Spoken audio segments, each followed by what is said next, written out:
嗨，最近你點啊？呢度葉天恩塔羅頻道，我係葉天恩啊。如果你係新嚟嘅話，請訂閱、讚好、分享同埋開小鈴鐺。當發布新內容嘅時候，你會收到通知。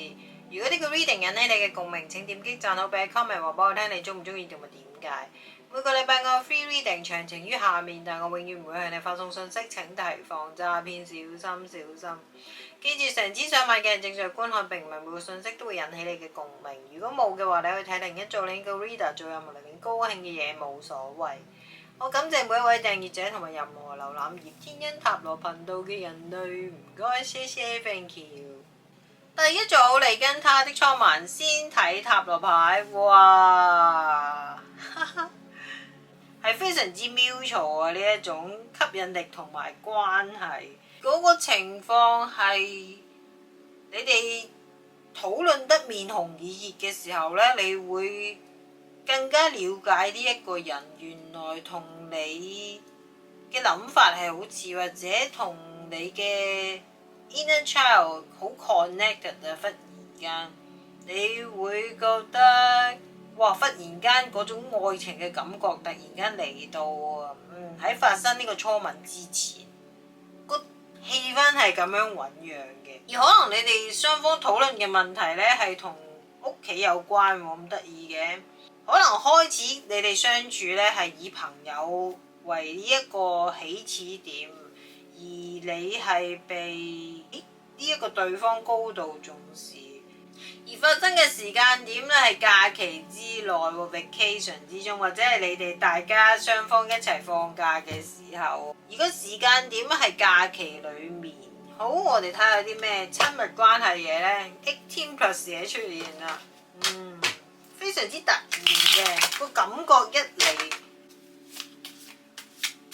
雙方亦都好感激嘅，有呢一個 first kiss 出現，係好出其不意，係突然間去到一個大家好討論到一個火熱嘅程度，咁就嚟啦，就有啲咁嘅 feel。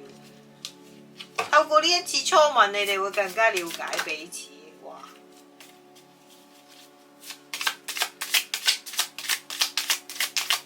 慢慢嚟啊，慢慢嚟。OK 呢隻啦。當你哋 kiss 嘅時候，或者準備 kiss 嘅時候呢，附近係會有人睇到嘅。真係好搞笑。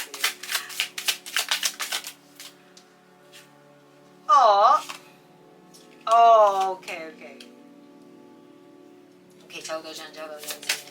哎呀 ，OK。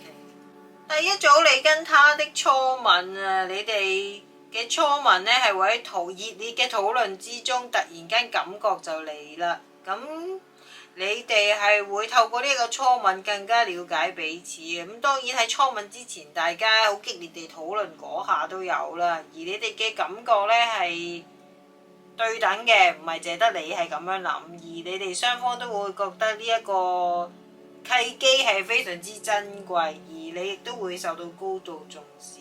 時間點呢就喺假期裡面，而你哋嘅開始呢，可能就係朋友嚟嘅，亦都係慢慢地從朋友呢演變到去有一啲曖昧或者係有一啲好感嘅狀態。當呢一個First kiss 醞釀之前呢，你會好強烈感覺到係一種愛情嚟到嘅感覺，係你一直想顯現呢段關係嘅張力喺度，係十分之自然而產生嘅，係雙方嘅。當你同佢 first kiss 嘅時候呢，可能係會有人喺附近見到都唔定，但係你哋都唔會理㗎啦，基本上，尤其是係對方啦。而隨之而嚟呢，就係激情嘅爆發啦，你哋可能會有進一步嘅親密接觸都唔定，尤其是係對方，佢係會突然間對你好渴求嘅。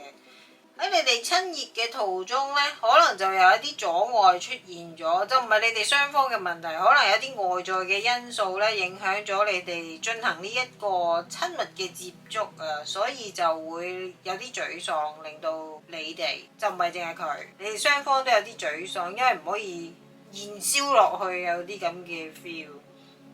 咁當然之前你哋有啲拗撬依然都係喺度啦，咁亦都唔需要擔心嘅。點解？因為經過呢次之後咧，對方就會更加對你傾到。你如果想同佢發展長遠感情關係嘅話咧，你就會更加有把握啊。同埋呢一種感覺係你想要嘅感情關係嘅基礎，就係呢個初吻嘅行動咧，奠定咗你哋嘅關係。可能一直你哋之間都係好曖昧或者係好意味不明啊，呢一段關係好似係朋友，但係又比朋友多一啲咁嘅 feel。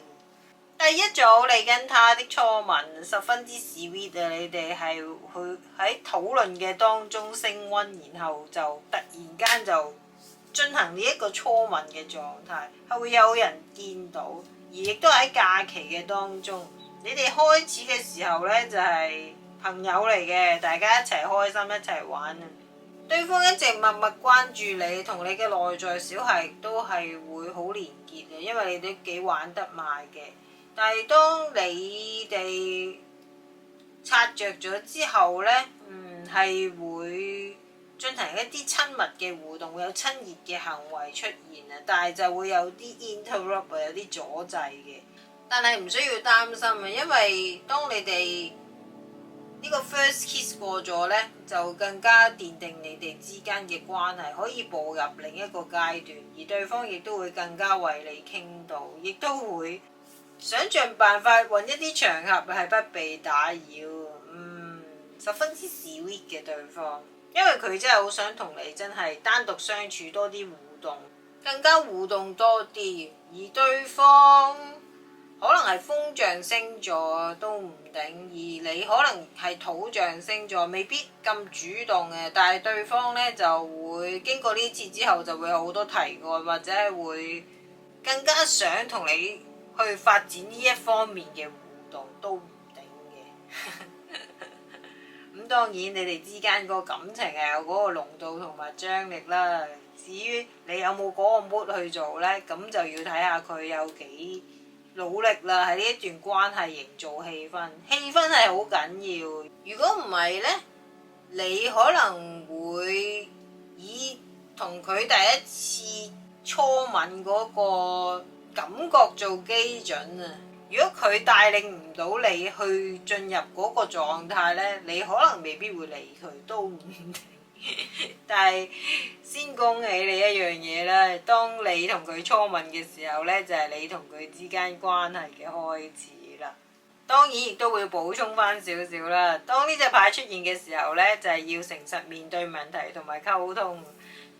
你哋之間 first kiss 係特別有吸引力嘅，但係喺討論當前重要問題呢，就會為你哋嘅關係更加多回報。所以你應該特別注意清晰同埋誠實嘅方式面對你哋關係之中嘅問題同埋障礙。如果你想發展長遠關係嘅話，因為你可能會發現面對呢啲問題呢，就會令到你哋兩個之間更加和諧同埋理解。因為而家了解唔係好夠，係有去了解過，但係你要更加清晰、更加誠實，你要同佢表明。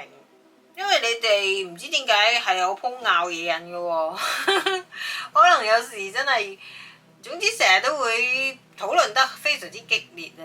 咁但係重要嘅係唔係將呢一啲談論隱藏起嚟，係長遠嚟講，透過學習呢一啲溝通技巧，令到你哋嘅關係更加牢固。如果第一組你哋嘅關係已經進入一種混亂，或者喺分手之中回復呢，咁呢個 first kiss 就可以鼓勵你喺愛情之中剔除有毒嘅人同埋態度。可能真係好少部分嘅第一組朋友，如果你覺得真係唔係咁妥嘅呢，當呢一個 first kiss 出現嘅時候，如果你感覺唔係 balance 同埋感恩同埋感覺唔係咁好嘅話呢，你真係要好誠實咁面對你自己同埋呢一個情況，可能你會發覺，咦，唔單止同呢個人相處係有阻滯，喺親熱嘅時候，亦都係有阻滯嘅。呢個亦都係宇宙同埋天使俾你嘅 sign 呢。遇到多困難 slow you down 呢，就你要三思啦，你同佢之間嘅關係。第一組你跟他的初吻係好激勵性，好激發你哋之間嘅關係，係好激活嘅。後著你哋要更加多討論同埋誠實面對問題同埋溝通，咁先至可以發展到長遠嘅關係，即係唔好浪費第一組。呢個就係第一組你跟他的初吻嘅解讀信息。多謝你收看葉天恩塔羅頻道，歡迎訂閱、讚好、分享同埋留言。多謝大家嘅 guys 同埋 angel， 祝你身體健康、出入平安。多謝你嘅收看，謝謝你的觀看。Thank you for watching， 拜拜。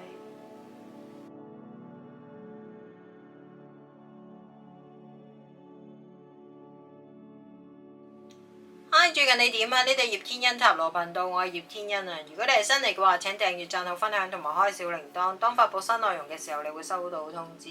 如果呢個 reading 引起你嘅共鳴，請點擊讚好份嗰個comment話俾我聽，你中唔中意同埋點解？每個禮拜有 free reading，詳情於下面，但係永遠唔會向你發送信息。請提防詐騙，小心小心。記住，成千上萬嘅人正在觀看，並唔係每個信息都會引起共鳴。如果冇嘅話，你可以睇另一組另一個 reader 做任何令你高興嘅嘢，冇所謂，沒關係的。我感謝每一位訂閱者同埋任何瀏覽葉天恩塔羅頻道嘅人類，唔該 thank you，謝謝。第二組你跟他的初吻，先睇塔羅牌。首先你要提高警覺，點解？因為呢一張牌出現呢，就係叫你提高警惕，以免上當。就好似 Rider 版本裏面嘅狗狗一樣，佢就係一個警告，話俾你聽，提防詐騙，小心受騙。加上呢一度 Red Flags 都出現咗啊！你係對感情保持樂觀嘅態度，但係對於呢一個同呢個人 first kiss 呢，你真係要好多嘢要提防同埋注意同埋警惕嘅。天使呢度強烈地建議你睇清楚呢一段關係，要提高好強嘅警惕，以免上當。佢會覺得你可能會俾佢蒙騙到都唔定。咁放心，我哋睇埋先。明明講 first kiss， 點解會講後尾嘅嘢呢？我先講埋先啦。未去到呢一度已經 feel 到啦，可能佢會想更進一步啊，喺 kiss 之後。但係呢一度牌顯示呢，當你哋親熱過之後呢，會有一啲失望嘅嘢會出現，而有一啲反對你嘅聲音亦都會出現。哇！唔單止係天使，其他身邊嘅人都會反對。所以如果你係有心想同佢建立長遠、健康、正常嘅感情關係呢，你真係要做好多功夫同埋努力，係會有機會嘅。不過就唔會好快有進展咯，因為呢一個人真係有好多 red flags 出現啊！點解咁講？因為佢係比較缺乏承諾，而你同佢之間嘅關係係有風險。可能佢會俾個願景你，大家都係彼此嘅真愛，我哋一齊係繼續落去啦。咁你就會俾呢一個願景 trap 住咗，都唔定嘅。第二組你跟他的初吻，我哋而家睇親密關係嘅牌先。唔需要放棄住嘅，不過實在太多信息啊，好似大家企晒出嚟，完全係人狼戰術，話俾你聽係要提高警惕，以免上當。哎呀，好，等我洗好啲先。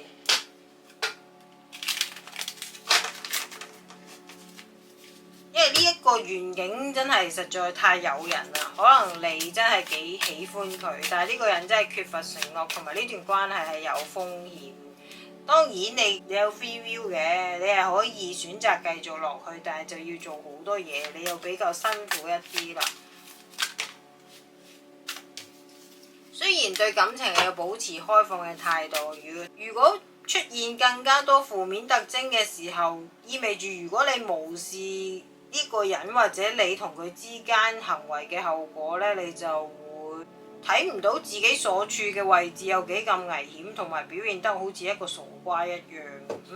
第二組喺呢度唔係話你係一個傻瓜，係只不過太多信號話俾你聽係負面，而你無視咗呢一個後果嘅時候呢，你就會處於一個好危險嘅位置。危險係好強烈啊，灼晒紅燈咁樣樣。不過我哋睇埋先啊。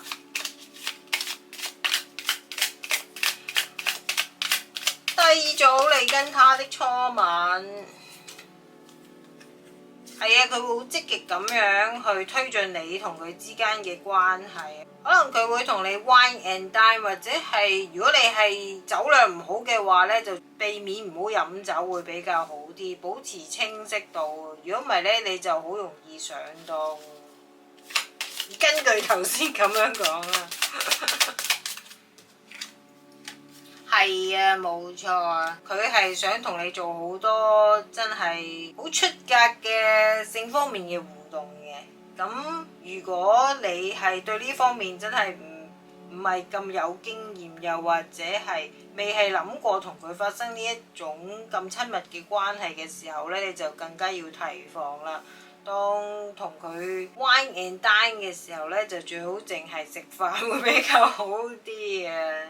係容易處於一個危險嘅位置，唔係一個危險嘅關係，小心啊！第二組話，好啦，兩隻啦。哦，明白了。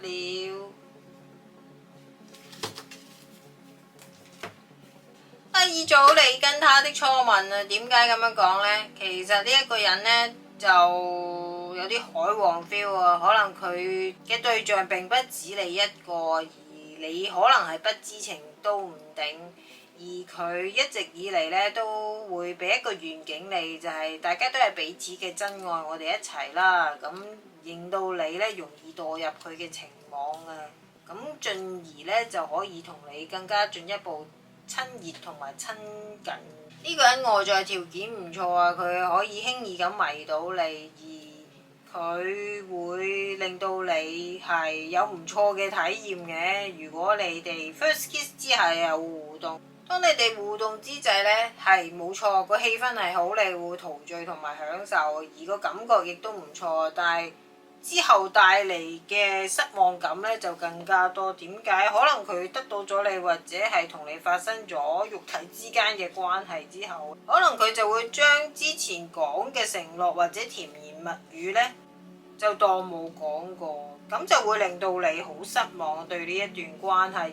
唔單止身心受創，亦都會喺感情上、心靈上、肉體上受到欺騙。所以呢度牌好多個 sign 咧都話俾你聽，咁你就要小心提高警覺，以免上當啦。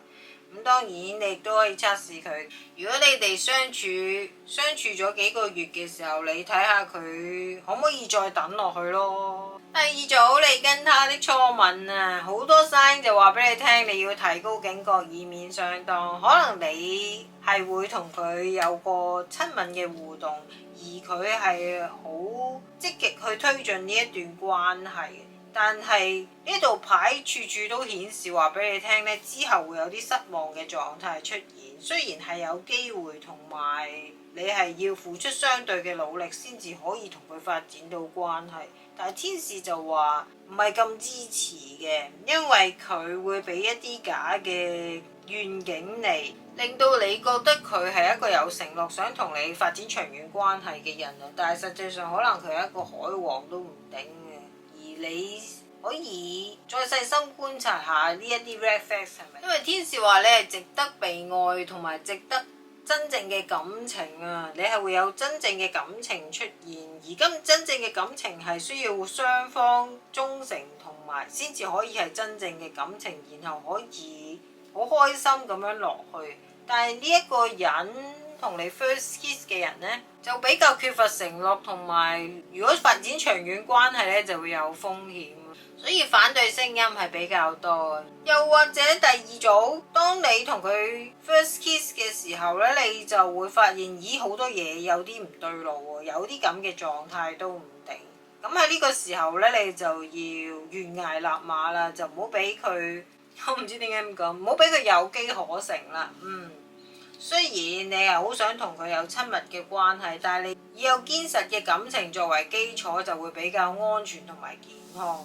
因為如果你貿貿然同佢進入親密關係，而佢亦都真係有啲問題，呢一個人，佢係千方百計咁樣氹你，去同佢進行一啲互動，而佢比較集中注意力喺性方面嘅互動多一啲。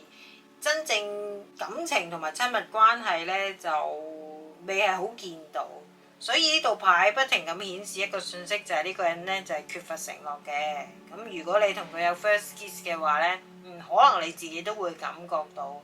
至於同佢繼唔繼續來往呢，你就要取決於你，因為之後會有一啲失望嘅情況出現。同埋有好多嘢要 follow up 啊！咁又係嗰句咧，第二組要提高警惕，以免上當啊！要做好保護自己嘅措施啊！尤其是呢一個人，佢係好想同你有性方面嘅互動，好強烈地，但係長遠承諾咧就真係近乎零嘅。所以你真係要好好保護你自己，真係要積極地 say no 啦。第二組你跟他的初吻，又另一個情況啦，可能你同佢之間嘅 first kiss 喺突然間你冇心理準備，或者係唔知點解突然間佢就嘴你，有啲咁嘅 feel。喺呢個時候你就要 say no 啦，因為實在唔係太過尊重你，感覺到，所以呢度好多牌都話俾你聽係要提高警惕，就唔好上當，唔好俾佢牽着鼻子走，會比較好。小心啲啦，第二組。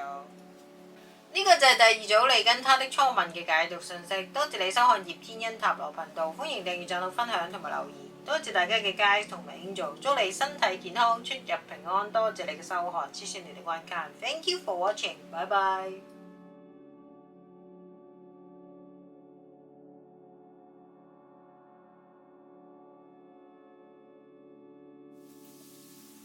嗨，最近你點啊？呢度係葉天恩塔羅頻道，我係葉天恩啊。如果你係新嚟嘅話，請訂閱、讚好、分享同埋開小鈴鐺。當發布新內容嘅時候，你會收到通知。如果呢個 reading 引起你嘅共鳴，請點擊讚好，俾個 comment 話俾我聽你中唔中意同埋點解。每個禮拜我 free reading 詳情於下面，但我永遠唔會向你發送信息，請提防詐騙，小心小心。記住，成千上萬嘅人正在觀看，並唔係每個信息都會引起共鳴。如果冇嘅話，你可以睇另一組另一個 reader 做任何令你高興嘅嘢，冇所謂，沒關係的。我感謝每一位訂閱者同埋任何瀏覽葉天恩塔羅頻道嘅人類，唔該，謝謝 thank you。第三組你跟他的初吻，先睇塔羅牌。哇，做乜事啊？第三組，你做乜放棄你自己呢？唔需要擔心嘅，天使話係呢一年內呢一個 moment 開始。可能你曾經有一啲 toxic 嘅 relationship 啊，令到你覺得對感情關係咧係好灰心，亦都有唔少嘅誤解嘅。你係尋求一個情感上面嘅安全感，而家可能你就極之缺乏啊，所以呢條牌話俾你聽，你需要集中注意力喺你嘅 inner work， 唔需要擔心，只要你祈請天使高我幫助就 OK。喺 first kiss 之前咧，就先建議你做呢一個心理基設。第三組你跟他的初吻，可能係喺你陷入愛情困境之中咧，呢一個初吻就會發生，係會有啲窒息嘅。我明白點解會窒息出現得咁犀利。先唔講呢個人嘅動機啦，你會覺得自己冇得選擇而放棄咗自己。無論你願唔願意同呢一個人去進行呢一個 first kiss 咧，你係需要維護自己同埋 set 好啲 boundaries，亦都唔好否定咗自己嘅可能性，因為你係需要做出改變，好似頭先咁樣講，你唔需要擔心，因為你又擁有自由，並唔伴隨住被動。如果你單身嘅話，你更加需要避免喺愛情、感情生活之中過於被動。可能你係土象星座，唔願意冒險或者認識其他人啦。咁而與此同時，亦都希望能夠揾到一個令你神魂顛倒嘅人嚟解決你嘅感情浪漫嘅難關。但係通常咁樣都唔會產生結果。點解？因為你放棄咗你自己嘅主導權利，同埋太過被動。所以呢度你要祈請天使高我幫助啊！由呢一刻開始，一年內你要不停咁祈請佢哋幫助你，因為我諗已經放棄咗自己一段時間，可能你會沉醉於一啲 drama 裡面，你會覺得哇！如果我好似劇裡面嗰個咁就好啦，有呢個咁嘅人出現，但係可能會有出現嘅，但係通常就唔會有啲積極嘅結果產生，因為你必須要做好你嘅 inner work。反而你集中注意力喺呢一年內做好你嘅 inner work 咧，你就可以化解到你自己一路以嚟嘅問題啊！唔好 blindfold 自己，得到你想要感情上面嘅安全感。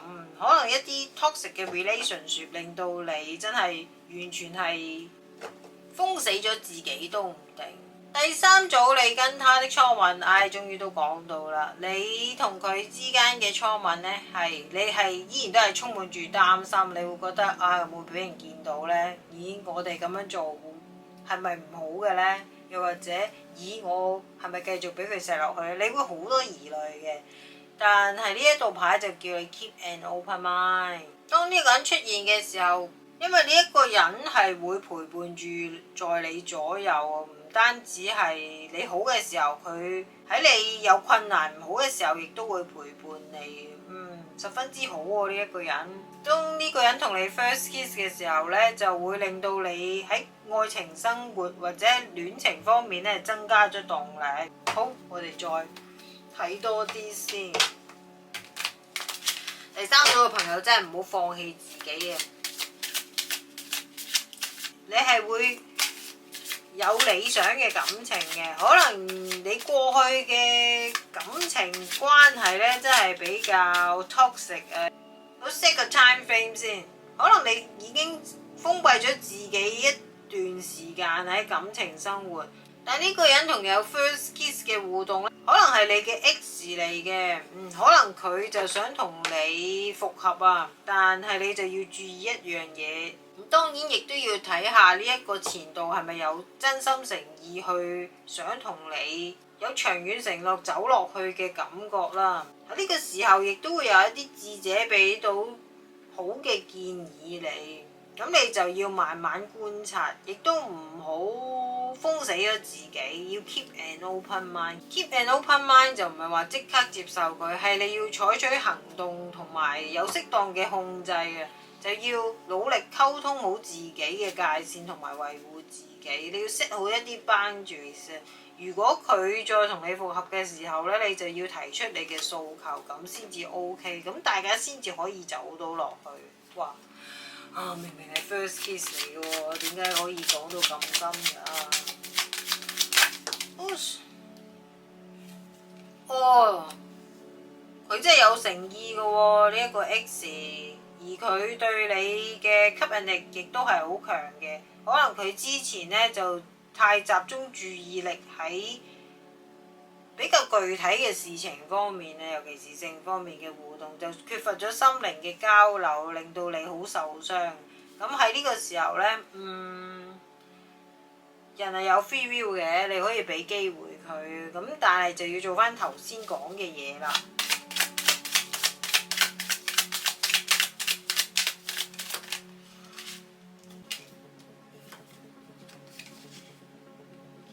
係啊，佢真係對你好念念不忘啊！對你嘅肉體，真係太過分啦！呢個人，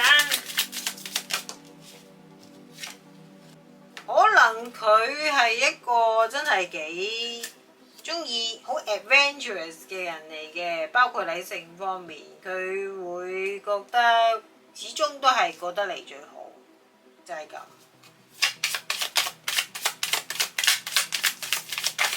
但係你要記住啊，第三組就唔好俾佢牽着鼻子走啦，要 keep an open mind，但係要 set firm boundaries 啊。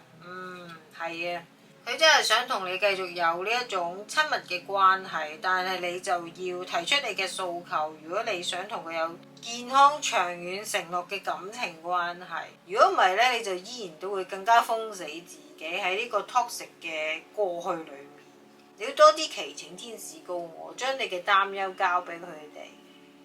connect to 你嘅 inner self， 你要有好多 inner work 要做，同埋你有好多感情方面嘅誤解出現，你要多啲聽啲智者俾啲建議你。如果你係想要情感上面嘅安全感，因為呢個 X 以前咧真係令到你對於感情，你會聽到感情都會覺得有啲恐懼出現啊。所以呢度牌就話俾你聽，你要對感情咧係有信任啊，要 keep an open mind。當然就唔係即刻俾佢同你好輕易咁樣繼續咁樣落去啦，係需要你自己明白去溝通自己想要啲咩喺感情方面，同埋有界線，同埋有 set boundary， 亦都唔好否定自己嘅可能性。可能你仲有其他選擇，你係忽視咗都唔定。你要宏觀啲睇呢樣嘢，你唔好再 blindfold 自己，咁就 OK。好啦，送多隻俾你啦。第三組，你同佢嘅 first kiss。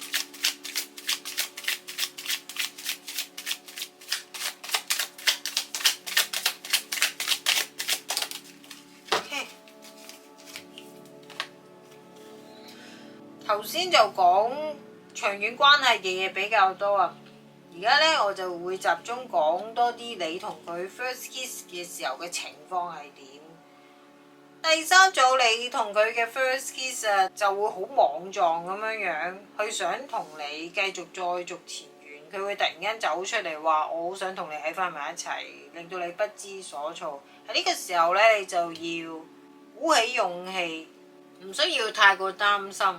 Keep an open mind， 你要相信你自己，你可以睇清楚，同埋你要相信自己咧，好清楚自己嘅界線同埋 set boundaries， 亦都唔會否定自己嘅可能性。但係前提梗係要做好你嘅 inner work， 知道你自己感情方面要啲咩啦。咁當佢出現嘅時候，或者佢突襲你 kiss 你嘅時候咧，你就唔會俾佢牽着鼻子走。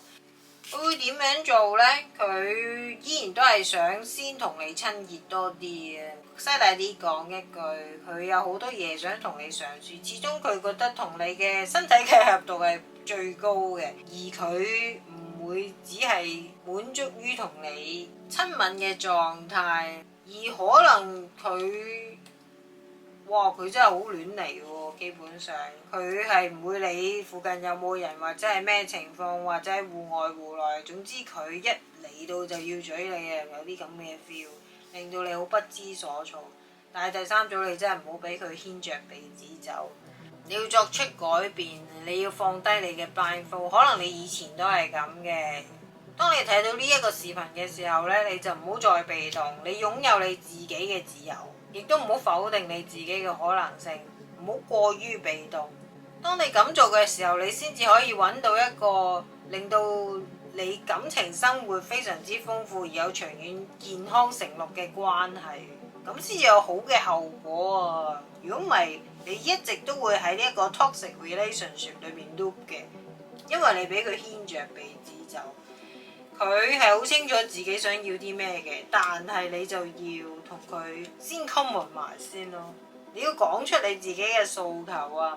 努力啊！第三組你係要攞翻你自己嘅主導權。第三組你跟佢嘅 first kiss 啊，但係喺呢一年內，由呢一刻開始你唔需要擔心啊！你要增加信任同埋 keep an open mind。當你同佢 first kiss 嘅時候呢，你就唔好俾佢牽着鼻子走。雖然佢依然都係想同你有親密互動同埋性方面嘅接觸啊，而佢亦都唔會理附近有啲咩時間情景場合，佢就會突襲你想親吻你嘅。但係你就要 set 好你嘅 boundaries 啦，就唔好俾佢牽着鼻子走。因為如果你要脫離呢一個 toxic 嘅 relationship 嘅 cycle 咧，你真係要攞翻你嘅主導權。先講一個好簡單嘅問題啦，你係咪真係想俾佢錫咧？或者你係咪真係想錫佢？你要真係好清晰，你就唔好放棄自己嘅主導權，因為你咁樣嘅態度咧，對於你嚟講唔單止係感情啦，人生方面咧就唔會咁順利嘅。建議你喺同佢 kiss 嘅時候咧，就避免作出重要嘅決定，因為而家你嘅判斷咧，可能就會受到影響。所以你喺呢一年內呢一刻開始，就要做好你嘅 inner work，release 好多嘢，脫離一個 toxic 嘅 cycle。當你嘅 X 回歸嘅時候咧，你就 keep an open mind， 相信你自己係做得到，咁你就會有長遠健康感情嘅關係啦。呢個就係第三組你跟他的初吻而解讀信息。多謝你收看葉天恩塔羅頻道，歡迎訂閱、讚好、分享同埋留言。多謝大家嘅 guys 同埋 angel， 祝你身體健康、出入平安。多謝你嘅收看，謝謝你的觀看，Thank you for watching，拜拜。